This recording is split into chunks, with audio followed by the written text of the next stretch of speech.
বিসমিল্লাহির রহমানির রহিম। আমাদের আজকের কেস থ্যালাসেমিয়া। আমরা খুব ভালো করেই জানি যে থ্যালাসেমিয়া সারা পৃথিবীতে একটি আতঙ্ক। ধরেই নেওয়া হয় যে থ্যালাসেমিয়ার কোনো চিকিৎসা নেই। রোগীর জটিল অবস্থায় রোগীকে রক্ত দিতে হয়।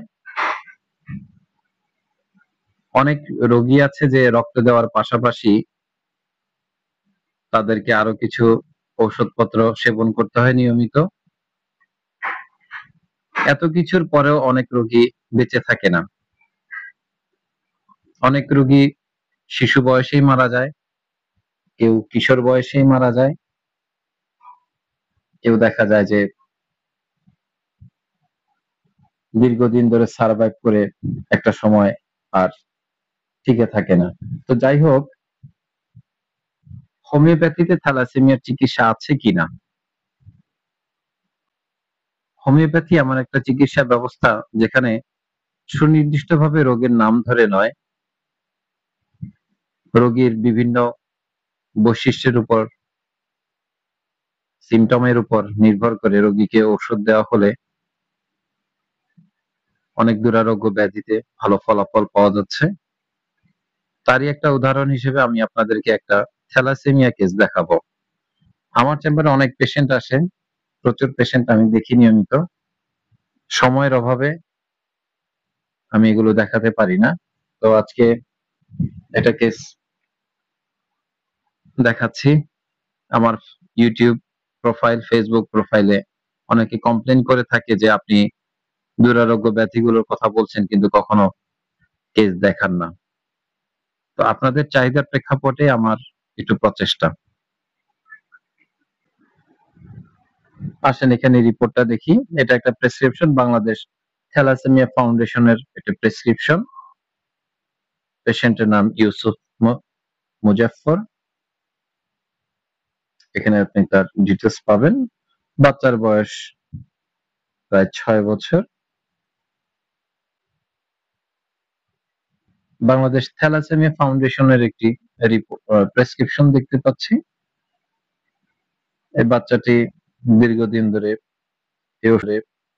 এই ওষুধগুলো সেবন করে আসছে। তার রিপোর্টে আছে ই বেটা থ্যালাসেমিয়া।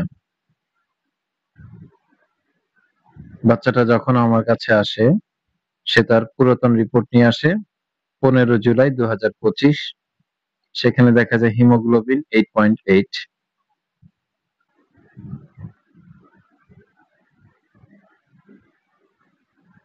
এখন তার হিমোগ্লোবিন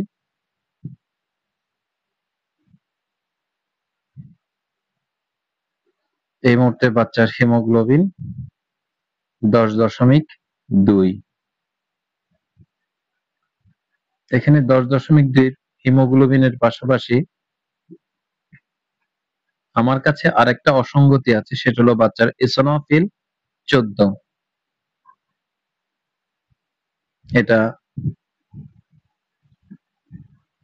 6-এর ভিতরে থাকাটাই বেটার, কিন্তু ইসোনোফিলটা বাচ্চার 14 অস্বাভাবিক আছে। এটা এই বাচ্চার শরীরে অস্বাভাবিক অ্যালার্জি নির্দেশ করে। হোমিওপ্যাথি চিকিৎসায় এটাও স্বাভাবিক হয়ে যাবে ইনশাআল্লাহ। তাহলে আমরা রিপোর্ট আরেকবার দেখি।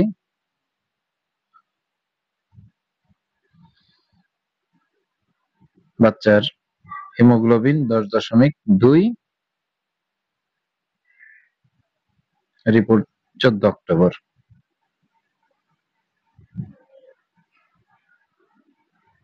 ই বেটা থ্যালাসেমিয়া।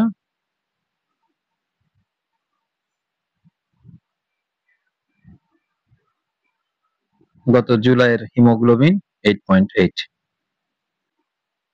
বাচ্চাটা আমার কাছে চিকিৎসা নিয়েছে মাত্র 1 মাস। 1 মাসে তার হিমোগ্লোবিন রেঞ্জ 8.8 থেকে 10.2 এ উন্নীত হয়েছে। আশা করা যায় বাচ্চাটি খুব দ্রুত সুস্থ হয়ে যাবে ইনশাআল্লাহ। এমন অনেক কেস আছে, আমি সময় করে দেখানোর চেষ্টা করব আপনাদের।